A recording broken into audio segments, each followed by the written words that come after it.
అయిన కాడ కాని కాడకు పోయి గొప్పలు చెప్పుకోవద్దు. అప్పులు చేసి పప్పు కూడా తినొద్దని పెద్దోళ్ళు చెప్తారు. కానీ కొందరి కథలు ఎట్లుంటాయి, చేసిన పని కంటే కూడా గప్పాలే ఎక్కువ ఉంటాయి. ఏదో చేద్దామని పోతారు, ఇంకోటి చేస్తారు, బొక్క బోర్ల పడతారు. ఇప్పుడు సర్కార్ వాళ్ళ కథ కూడా అట్లనే అయిందట. పెద్దగా రాగం తీసి పెంట కుప్పల పడ్డట్టే అయింది పోన్రి సర్కార్ వాళ్ళ పని. కులాల లెక్కలు తీసినాం, బీసీలు 56% ఉన్నారని నిన్న సర్కార్ వాళ్ళు అసెంబ్లీలో చెప్పిండ్రు. ఇప్పటిదాకా దేశంలో ఎవ్వరు చేయలే, మేం మనసు పెట్టి చేసినామని కూడా చెప్పుకొచ్చిండ్రు. ఇంటింటికి తిరిగి సర్వే చేసినామన్నారు. కొందరు వివరాలు చెప్పనోళ్ళు తప్ప ఏ ఒక్క ఇంటిని ఇడిచిపెట్టలేదన్నారు.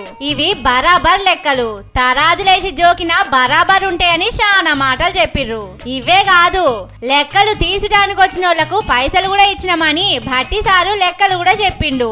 వాళ్ళు పనిచేసినందుకు ఒక్కొక్క ఎన్యూమరేటర్ కి 10,000 రూపాయలు లెక్క ఇచ్చాం. అట్లాగే సూపర్వైజర్ కి 12,000 లెక్క ఇచ్చాం. మండల్ నోడల్ ఆఫీసర్ కూడా దాన్ని కోఆర్డినేట్ చేయడానికి 15,000 రూపాయలు లెక్క ఇచ్చాం. దీని మొత్తానికి కలిపి 160 కోట్ల రూపాయలు ఖర్చు చేసి, కానీ అసలు కథ మాత్రం మొత్తం ఉల్టా ఉన్నది పోన్రి.